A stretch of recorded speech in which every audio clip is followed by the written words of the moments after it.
The crystal lock broke with a chime, and Torin saw his shadow stretch, then step away, leaving him alone in the cold.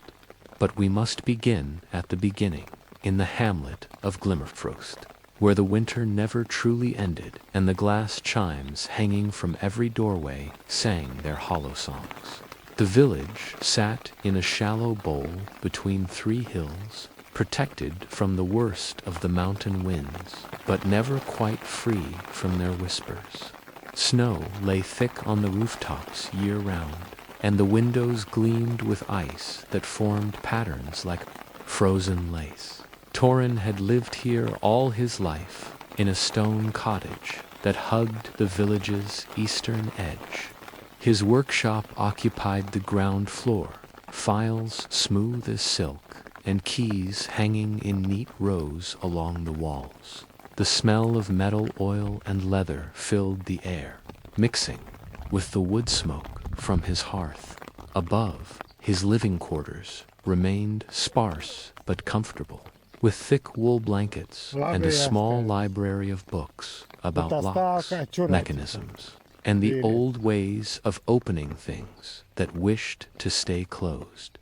He was the only locksmith for 50 miles in any direction, a fact that brought him both pride and isolation.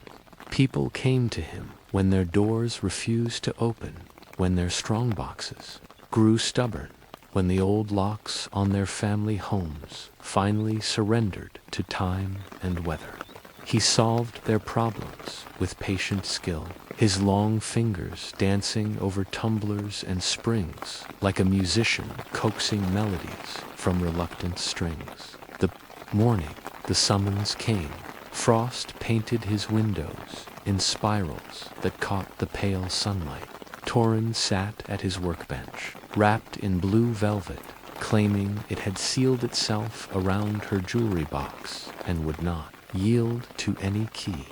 The lock was old, its surface green with age, and when Torin pressed his ear against it, he could hear something shifting inside, the familiar click of pins and springs, but something softer, like sand running through an hourglass. He had never encountered its like before, and the challenge delighted him. A knock at his door interrupted his examination. 3 sharp raps, deliberate and formal. Torin set down his tools and crossed to the entrance, his footsteps echoing on the stone floor. When he opened the door, cold air rushed in, carrying the scent of pine and something sweeter, like spun sugar, cooling. 3 villagers stood on his threshold. Elder Matthias, with his white beard frosted with ice crystals, young Henrik the baker's son, and Senna, who kept the village records and rarely spoke above a whisper. Their faces were grave, their eyes troubled. "We require your services, though it pains us to ask." "Of course," Torin replied, stepping back to let them enter. The warmth of his workshop embraced them, and they moved closer to the fire. "What lock troubles you?" Henrik shifted nervously, his hands worrying at his knitted cap. "It's the Crystal Wright's workshop, Master." The workshop had belonged to Master Varric, a glassblower whose artistry had been legendary throughout the mountain villages. He had crafted windows that seemed to hold captured sunlight, mirrors that reflected not just images but moods, and delicate ornaments that chimed with voices when the wind touched them. But that was before his disappearance. 10 winters passed. The workshop had stood empty since then, its doors and windows sealed, not with mere locks and boards, but with something more deliberate, more final. "The crystal lock," Senna whispered, her voice barely audible above the fire's crackle. "It has begun to glow." Torin's interest sharpened. "Glow each night as the darkness deepens," Elder Matthias explained. "A soft light emanates from within. The workshop, it pulses like a heartbeat, and the sound He paused, his weathered face troubled. The sound is like glass bells ringing beneath water. We fear, Henrik added, that whatever Master Varric sealed inside grows restless. The lock was meant to keep something in, not out. And now the seal weakens, Torin finished, understanding, beginning to dawn, and you wish me to examine it. The three exchanged glances. It was Senna who spoke, her words careful and precise. The village council has decided, if the lock fails on its own, whatever lies beyond may escape without warning, without control. But if you were to open it deliberately, with skill and caution, I could assess what lies within before proceeding. Torin nodded. The logic was sound, even if the undertaking filled him with unease. When did this glowing begin? 3 nights ago, Elder Matthias replied. Master Varric had been more than a craftsman. He had been what the old women called a shaper, one who could bend glass and light to his will in ways that bordered on the mystical. His workshop had been a place of wonder, where flames danced in impossible colors, and the very air seemed to sing with creativity. What manner of lock would such a man create? What would he feel compelled to seal away? I will need to see it first, Torin said finally, in daylight, to examine the mechanism. Of course, Elder Matthias agreed, though his relief was tinged with apprehension. But Master Torin, we must warn. You several villagers have reported strange dreams since the glowing began. Dreams of walking through rooms filled with mirrors that show different faces, of hearing voices calling from behind glass walls, and the shadows, Henrik added quietly. Such tales were common in mountain villages during the long winters. Still, the timing was curious. I understand your concerns, he said. I will take all necessary precautions. The 3 villagers prepared to leave, bundling themselves back into their heavy cloaks. At the threshold, Elder Matthias turned back. Master Torin, he said solemnly, we ask much and offer little in return save the village's gratitude. Gratitude is payment. Enough, Torin replied, though he suspected gratitude would prove cold comfort if things went awry. I will examine the lock tomorrow, when the light is strongest. After they departed, Torin returned to Mrs. Holloway's brass lock, but found his concentration scattered. The Crystal Wright's workshop had always fascinated him. As a child, he had pressed his face against its windows, watching Master Varric shape molten glass with tools that seemed too delicate for such fierce heat. The old man had noticed his interest and occasionally allowed him inside, where the air shimmered with heat and possibility. He remembered the workshop's layout, the great furnace that dominated the center, its mouth like a cave of flame, surrounded by workbenches covered in tools and half-finished pieces. The walls had been lined with shelves, displaying Varric's completed works goblets that caught and held light, prisms that painted rainbows across the ceiling, and delicate figurines that seemed to move when viewed peripherally. And he remembered. The locked room at the workshop's rear, the one Master Varric had called his proving chamber. Even then, a crystal lock had sealed its door, though it had not glowed with inner light. When young Torin had asked about it, the glassblower's expression had grown distant. Some creations, Varric had said, must be tested before they can be trusted, and some must never be released at all. Now, 10 years after the old man's disappearance, that cryptic warning took on new significance. What had Varric been creating in his final months? What had he deemed too dangerous to unleash upon the world?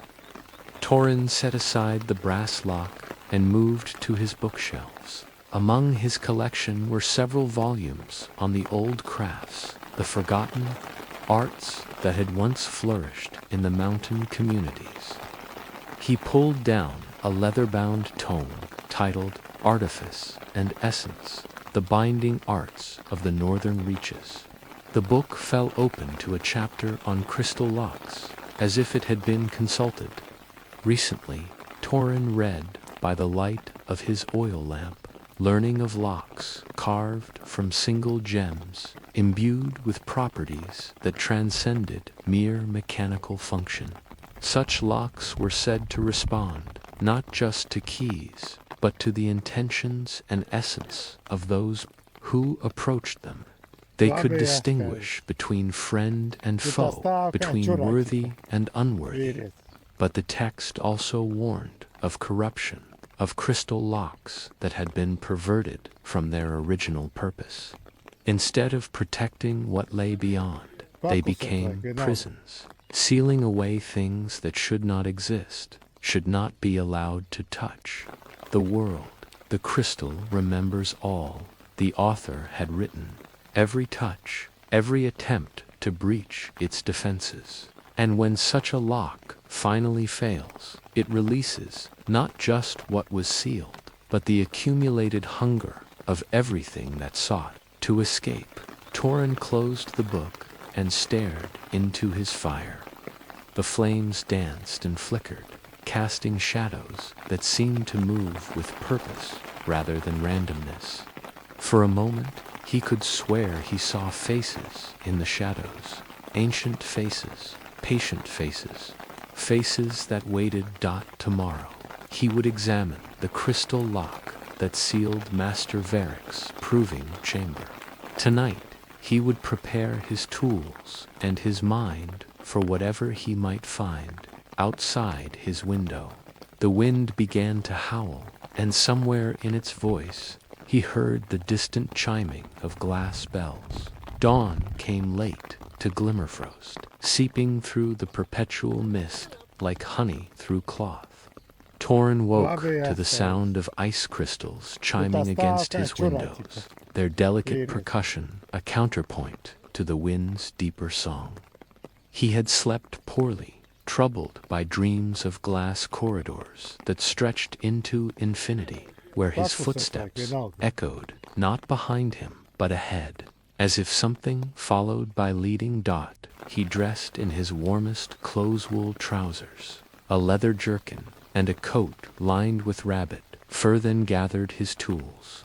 The basic picks and tension wrenches went into his leather satchel, along with his most sensitive instruments, feeler picks thin enough to detect the subtlest pressure changes, a small mirror for examining lock internals, and a set of tuning forks calibrated to different frequencies.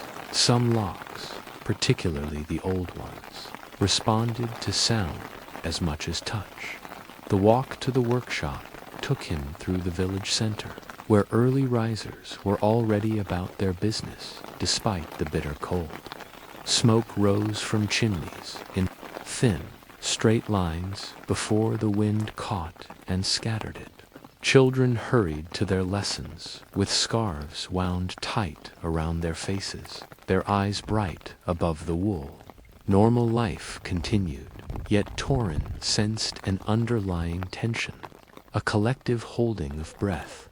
Several villagers nodded to him as he passed, their expressions mixing respect with concern. Word of his mission had spread, as word always did in small communities. Mrs. Kettering, who sold herbal remedies from her cottage near the square, pressed a small bundle into his hands as he passed.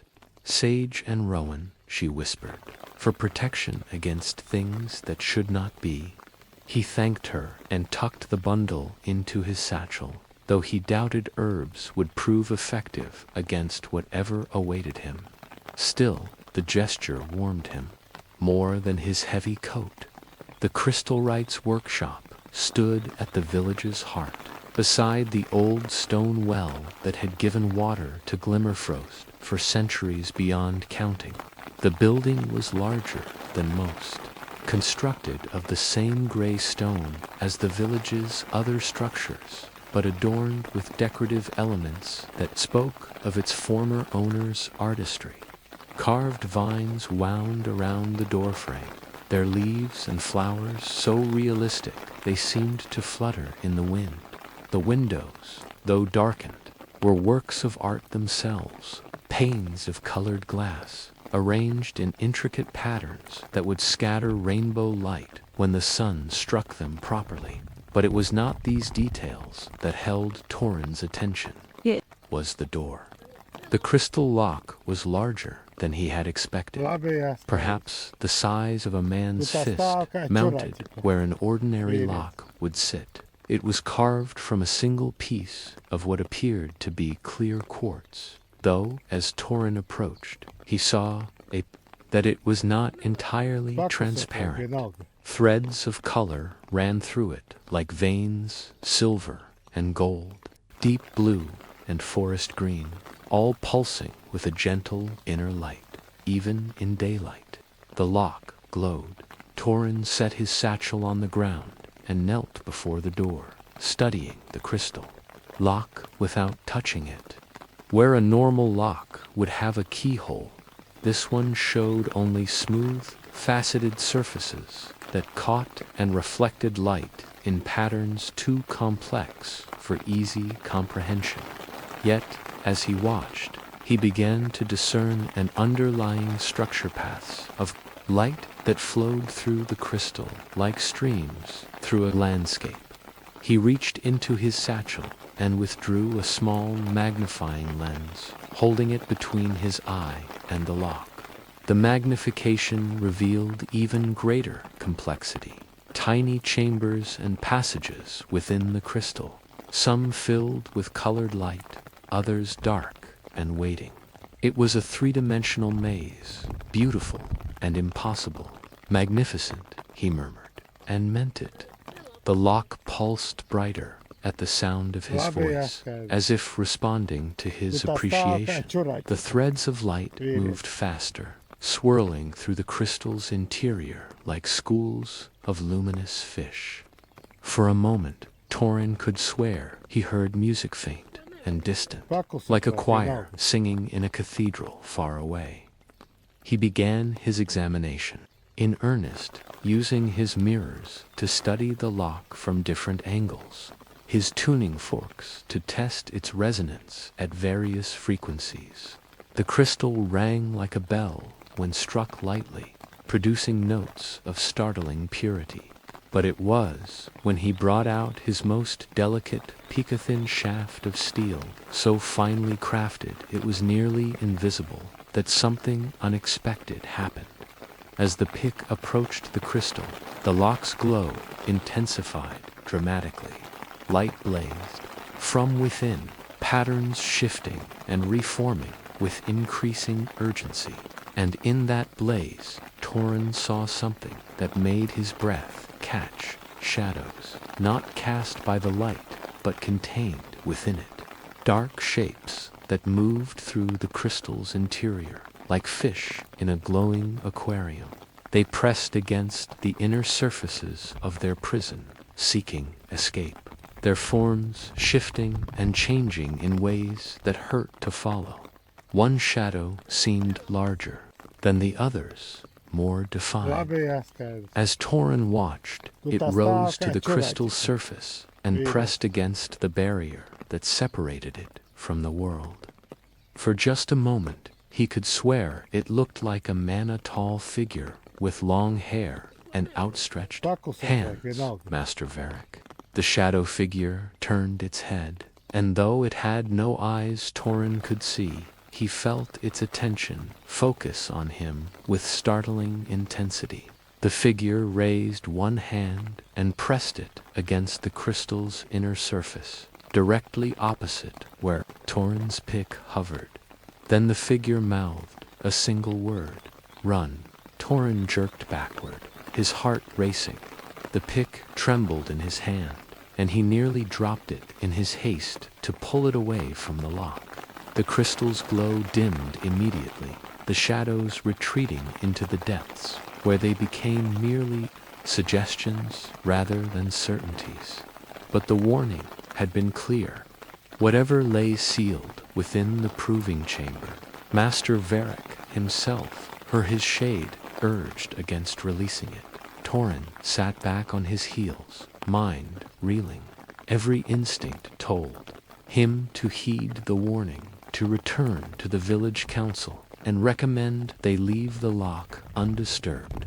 Yet another part of him, the part that had devoted his life to understanding the mysteries of locks and keys, burned with curiosity. What secrets lay beyond that crystal barrier? What had Master Varric created that required such elaborate containment? He thought of the villagers' reports, the strange dreams, the shadows moving independently. If the seal was indeed weakening, would ignoring the problem make it worse? Perhaps controlled release was indeed preferable to inevitable failure.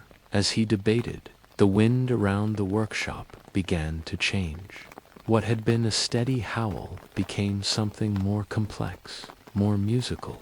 The air filled with harmonics, as if invisible bells were ringing in precise sequence. The sound was beautiful but unsettling, raising the hair on Torin's arms and neck. He looked up and saw them, then the villagers.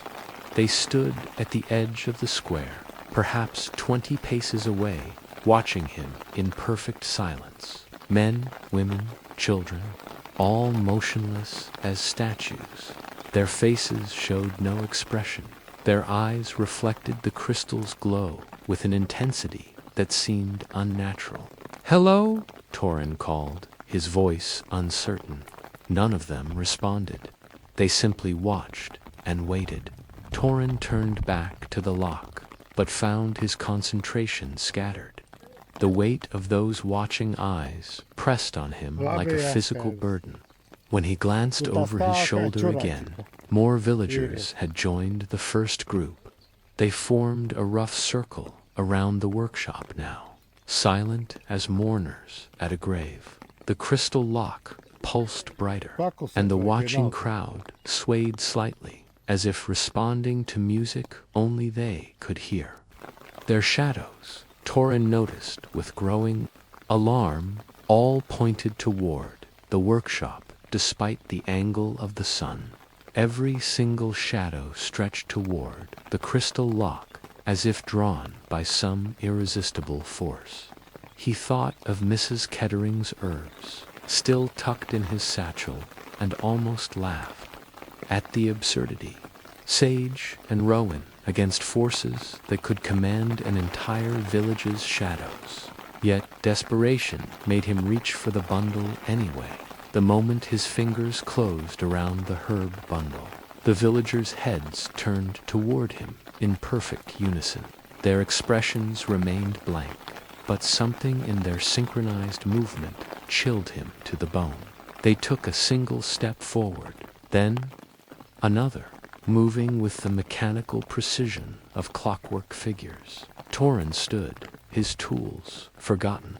The crystal lock blazed like a captive star, and the musical harmonics in the air grew stronger, more insistent, through the crystal's glow. He could see the shadows within pressing ever more urgently against their prison, feeding on the attention of the approaching villagers. He understood now why Master Varric had sealed his proving chamber. Whatever he had created, whatever experiment had gone wrong in those final months, it had not been destroyed. It had been contained, locked away behind barriers of crystal and will. But prisons require maintenance, and secrets demand attention to survive. The crystal lock was failing not because of age or wear, but because it was being deliberately weakened from within. The shadows had learned to call to the villagers' dreams, to draw strength from their curiosity and fear. Each night of glowing had been a feeding, a gathering of power for one final attempt at freedom, and Torin, Master Locksmith, had been summoned, not to open the lock, but to break it. The approaching villagers were only 20 paces away now, their movements still perfectly synchronized, their shadows stretched impossibly long, all pointing toward the crystal, which pulsed in rhythm with their steps, like a heart beating in time with its children. Torin grabbed his satchel and backed away from the door, but found his path blocked. More villagers had appeared behind him, emerging from alleys and doorways with that same mechanical precision. They formed an unbroken circle around the workshop, their blank faces reflecting the crystal's light. He was trapped, alone at the heart of a web he was only beginning to understand. The crystal lock burned like a beacon. The shadows within pressed against their barrier with increasing desperation, and somewhere in the musical harmonics that filled the air, he heard something that might have been laughter, but there was another sound too, almost lost in the supernatural symphony, the distant chiming of glass bells, growing closer with each heartbeat. The crystal lock shattered with a sound, like winter itself breaking. Torin had not meant to touch it. His retreat from the approaching villagers had pressed him back against the workshop door, and in his desperation to escape their synchronized advance, his elbow had struck the crystal directly. The impact should have been negligible. Crystal was hard, far harder than the soft collision of cloth and flesh could damage. But the lock had been ready, waiting. The accumulated pressure of the shadows within, fed by nights of drawing strength from the villagers' dreams, needed only the slightest excuse to break free.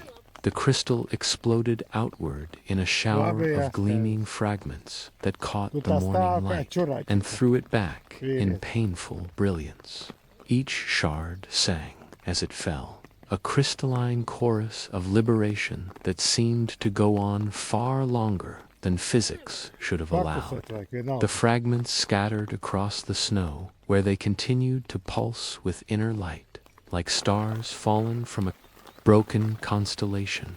But it was not the destruction of the lock that stole Torin's breath. It was what emerged from the space where it had been. Darkness poured from the proving chamber beyond, but not the simple absence of light that darkness should be. This was darkness with substance, with hunger, with intent. It flowed like thick liquid, spreading across the snow in tendrils that moved too purposefully to be mere shadow. And from within that flowing dark, shapes began to emerge. The first was indeed Master Veracor, what remained of him. The figure that stepped through the shattered doorway bore the glass-blower's tall frame and distinctive long hair. But where flesh should have been, there was only more darkness, held together by will and memory. His eyes were points of cold, light like stars viewed through black water, and when he moved, reality rippled around him like fabric disturbed by wind. 10 years, the Shadow Varric said, his voice carrying the echo of wind through broken glass. 10 years of imprisonment, of watching, of waiting for someone foolish enough to free us. Us. The word carried implications that made Torin's skin crawl.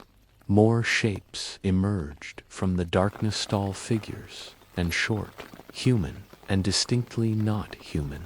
They were all shadow now, all darkness given form, but each retained enough of its original nature to be recognizable as having once been something else, something alive. "What are you?"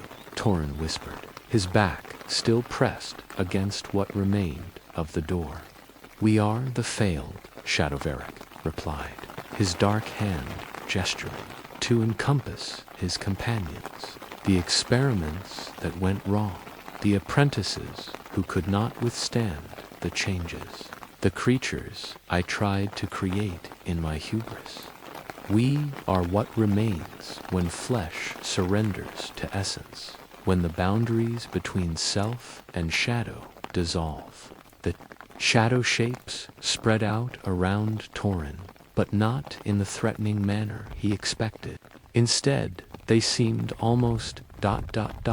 curious. They studied him with those cold star eyes, tilting their dark heads, as if trying to understand what they saw. You are untouched, one of them observed, its voice like wind through autumn leaves, whole. How strange it has been to exist in fragments while watching the whole world through crystal walls. Torin tried to speak, found his throat to dry, tried again. The villagers are ours now, Shadow Varric confirmed with what might have been satisfaction. Not as we are, not transformed, but connected, tethered. Their dreams have fed us. Their shadows have grown strong in our service. They brought you here, Locksmith, guided by impulses they believed were their own. For the first time, Torin looked beyond the immediate circle of shadow beings to the villagers who still surrounded the workshop. They stood motionless in the snow, their faces blank, their eyes reflecting not the morning light, but the inner glow of the scattered crystal fragments. Their shadows, he saw now, were wronged too dark, too substantial, and all pointing inward, toward the broken lock, despite the sun's position. Let them go, he said, though he had no authority to make demands. Oh, but we have, Shadow Varric replied. They are free to return to their lives, their routines, their little concerns. They will remember nothing of this morning save that you succeeded in your task. The lock is open, the chamber unsealed, and life may continue as before. Then why are they still? Still what? Still standing, still watching. The shadow figure moved closer, and Torin felt cold radiating from it, like winter's own breath. They wait because we are not yet finished with you, Master Locksmith. You have performed a great service, and great services deserve great rewards. The other shadow beings laughed, a sound like glass chimes in a graveyard wind. They began to circle Torin, their movements graceful and predatory, and as they moved, he noticed something that made his heart hammer against his ribs. He had no shadow where his feet touched the snow, where his body blocked the light. There should have been the familiar dark outline that had accompanied him all his life.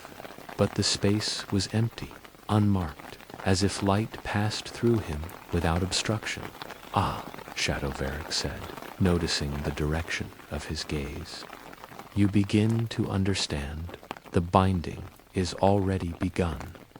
When you broke the crystal lock, when you freed us from our long captivity, you paid the price that all such workings demand. A shadow for a shadow, a life essence for life essence. Give it back, Torin demanded, though his voice came out as little more than a whisper. Give what back? It is not stolen, merely redistributed. Your shadow has joined our number, become part of our collective strength. In return, you have gained something far more valuable, understanding, knowledge, the ability to see the world as we see it, to perceive the threads that connect all shadows, all darknesses, and terrifyingly, Torin found that he could. Looking at the motionless villagers, he saw not just their physical forms, but the dark tendrils that connected them to the shadow beings, pulsing with borrowed vitality. He could see the network of shadows that spread out from this place like a web, touching every corner of Glimmerfrost and beginning to reach beyond. The lock was never meant to keep us in, Shadow Varric continued conversationally. It was meant to keep the world out until we were strong enough to venture forth. 10 years of gathering power, of learning to exist in this new state, of preparing for the day when we might walk in daylight without burning away to nothing. You're going to leave, Torin realized. We are going to spread, the shadow corrected, to every village, every town, every place where shadows fall and darkness gathers. We will teach others what we have learned, show them how to shed the burden of flesh and join us in this perfect existence. One of the other shadow beings, shorter than Varric and somehow more feminine in its movements, approached Torin with something that might have been sympathy. "It is not so terrible," she said, her voice like silk drawn across glass, "to exist as pure essence, free from the limitations of meat and bone. You will understand in time. I won't let you. You will help us," Shadowvarric interrupted, and his voice carried such certainty that Torin felt his protests die in his throat. "You will help us because you have no choice. Your shadow is ours now, and shadows remember their owners. Wherever you go, whatever you do, it will whisper to us. And when the time comes, when we have grown strong enough to begin our great work in earnest, you will open the locks that bar our way." The shadow beings began to withdraw, flowing back toward the workshop like smoke drawn by an unseen wind. The villagers, too, started to move, their synchronized precision breaking into more natural, individual movements. They blinked, looked around with confusion, began to murmur among themselves about the cold and the strange dreams they'd been having. "Wait," Torin called after the retreating shadows. "What about Master Varric? The real Varric, where is he?" The shadow that wore the glassblower's form paused at the threshold of the workshop. "Dead," it said simply. 10 years dead, consumed by the very first experiment that went wrong. I am what he became when his body failed, but his will remained. When his desire to push beyond the boundaries of natural law proved stronger than his desire to remain human and the others. Volunteers, mostly. Apprentices who sought to follow in his footsteps. Travelers who came seeking the legendary crystal right. Wisdom. A few were accidents people who happened to be in the wrong place when the barriers between flesh and shadow grew thin. The shadow turned what passed for its face toward Torin. "You understand now why the lock was necessary, why containment was the only solution. But you've escaped now. You're free." "No," Shadowvarric replied, and there was something almost like sadness in his voice. "We have simply exchanged one prison for another. The crystal kept us trapped in a small space, yes, but it also kept us whole, kept us together. Now we are bound to the shadows of others, scattered and diminished. We exist at the sufferance of daylight, in the gaps between illumination. Then why? Because even a larger prison is preferable to a smaller one. Because freedom, even limited, freedom is better than pure captivity. And because, ... The shadow paused, seemed to consider its words carefully. Because lonely becomes unbearable, eventually, even for the dead. With that, the shadow beings flowed into the workshop and disappeared, leaving Torin alone in the snow with the scattered fragments of the crystal lock and the weight of his own shadowless existence. The villagers were dispersing now, heading back to their homes and businesses, chattering about the cold and the strange quality of the morning light. None of them seemed to notice that the locksmith who had performed such a service for them cast no shadow. left no dark mark upon the snow. Only Elder Matthias paused as he passed, his weathered face creased with concern. "Master Torin," he said, quietly, "are you quite well? You look ... pale." "I'm fine," Torin lied, gathering up his scattered tools with hands that shook only slightly. "The lock is open. The task is complete." "Good, good." But the elder's eyes remained troubled as he walked away, and Torin noticed that his shadow, like all the others, pointed not toward his feet, but toward the workshop behind them. Alone now in the village square, Torin looked down at the crystal. Fragments scattered around his feet. They still pulsed with inner light, but that light was fading, becoming ordinary ice crystals that would melt with the first strong sunlight. The connection was broken, the power dispersed, but the shadows remembered. And somewhere in the network of darkness that now connected every shadow in Glimmerfrost to the beings he had released, his own shadow moved with alien purpose, learning, planning, waiting for the day when its services would be required again. Torin shouldered his satchel and began the long walk home, leaving no footprints in the snow behind him. The first sign that something had followed him home came 3 days later, when Torin discovered his workshop door standing open despite the careful lock he had set upon it the night before. He stood in his doorway, breath misting in the cold morning air, studying the scene within. Nothing appeared disturbed his tools, hung in their proper places. His workbench remained organized. The half-finished locks he'd been crafting showed no signs of tampering. Yet something felt fundamentally wrong, as if the very air in the room had been rearranged by an invisible hand. It was only when he stepped fully inside that he noticed it. A second set of footprints in the thin layer of metal dust that covered his workshop floor. The prints were identical to his own in size and shape, but they moved through the space in patterns he had never walked. They approached his most valuable tools, examined his unfinished work, traced paths between his shelves with the patient thoroughness of someone conducting an inventory. But most disturbing of all, the footprints cast shadows on the floor, dark impressions that remained even when Torin moved his lamp to shine directly upon them. His own feet, by contrast, left no such marks.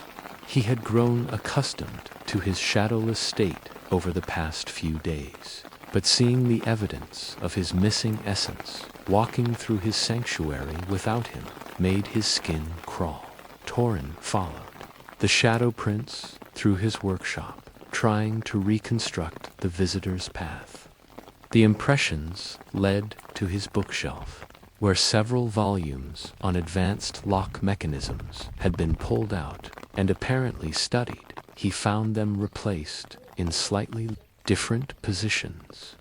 The shadow had examined his collection of rare keys, leaving dark fingerprints on several of the more unusual pieces.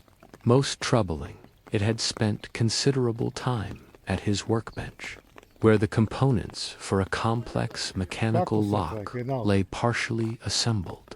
When he examined the lock pieces more closely, Torin discovered that his midnight visitor had made progress. On the assembly, gears had been fitted together with precision he could never have achieved. Springs had been calibrated to tolerances beyond his mortal abilities. The mechanism was nearly complete, and when he lifted it to examine the craftsmanship, it felt warm to the touch despite the morning cold. A note lay beneath the partially completed lock, written in handwriting he recognized as his own. Asterisk practice makes perfect. Soon you will have need of skills beyond mortal ken. Learn quickly, or we will be forced to teach you in ways far less pleasant. Your shadow asterisk, Torin, crumpled the note, his hands shaking with anger and fear. Bad enough that his shadow moved independently through the world. Now it communicated with him, leaving messages and completing his work with abilities he did not possess. What other capabilities might it develop as it grew stronger? He spent the morning fortifying his workshop, installing additional locks on doors and windows, setting small bells that would alert him to any disturbance. Yet, even as he worked, he felt a growing certainty that such mundane precautions would prove useless against a threat that existed in the spaces between light and darkness. That afternoon brought his first customer since the incident at the Crystalrites. Workshop a traveling merchant named Aldrich, who specialized in exotic goods from distant lands. The man arrived with a problem that would have intrigued Torin under normal circumstances. A puzzle box of Eastern design that refused to reveal its secrets despite the merchant's best efforts. Found it in a marketplace 300 miles south, Aldrich explained, setting the ornate wooden. The first sign that something had followed him home came 3 days later, when Torin discovered his workshop door standing open despite the careful lock he had set upon it the night before. He stood in his doorway, breath misting in the cold morning air, studying the scene within. Nothing appeared disturbed. His tools hung in their proper places. His workbench remained organized. The half-finished locks he'd been crafting showed no signs of tampering. Yet something felt fundamentally wrong, as if the very air in the room had been rearranged by an invisible hand. It was only when he stepped fully inside that he noticed it. A second set of footprints in the thin layer of metal dust that covered his workshop floor. The prints were identical to his own in size and shape, but they moved through the space in patterns he had never walked. They approached his most valuable tools, examined his unfinished work, traced paths between his shelves with the patient thoroughness of someone conducting an inventory. But most disturbing of all, the footprints cast shadows on the floor, dark impressions that remained even when Torin moved his lamp to shine directly upon them. His own feet, by contrast, left no such marks. He had grown accustomed to his shadowless state over the past few days, but seeing the evidence of his missing essence walking through his sanctuary without him made his skin crawl. Torin followed the shadow prints through his workshop, trying to reconstruct the visitor's path. The impressions led to his bookshelf, where several volumes on advanced lock mechanisms had been pulled out and apparently studied. He found them replaced in slightly different positions. The shadow had examined his collection of rare keys, leaving dark fingerprints on several of the more unusual pieces. Most troubling, it had spent considerable time at his workbench, where the components for a complex mechanical lock lay partially assembled. When he examined the lock pieces more closely, Torin discovered that his midnight visitor had made progress on the assembly. Gears had been fitted together with precision he could never have achieved. Springs had been calibrated to tolerances beyond his mortal abilities. The mechanism was nearly complete, and when he lifted it to examine the craftsmanship, it felt warm to the touch despite the morning cold. A note lay beneath the partially completed lock, written in handwriting he recognized as his own. Practice makes perfect. Soon you will have need of skills beyond mortal ken. Learn quickly, or we will be forced to teach you in ways far less pleasant. Your shadow Torin crumpled the note, his hands shaking with anger and fear. bad enough that his shadow moved independently. Through the world now, it communicated with him, leaving messages and completing his work with abilities he did not possess. What other capabilities might it develop as it grew stronger? He spent the morning fortifying his workshop, installing additional locks on doors and windows, setting small bells that would alert him to any disturbance. Yet, even as he worked, he felt a growing certainty that such mundane precautions would prove useless against a threat that existed in the spaces between light and darkness. That afternoon brought his first customer since the incident at the Crystalwright's workshop, a traveling merchant named Aldrich, who specialized in exotic goods from distant lands. The man arrived with a problem that would have intrigued Torin under normal circumstances, a puzzle box of Eastern design that refused to reveal its secrets despite the merchant's best efforts. Found it in a marketplace 300 miles south, Aldrich explained, setting the ornate wooden chat controls Sonnet 4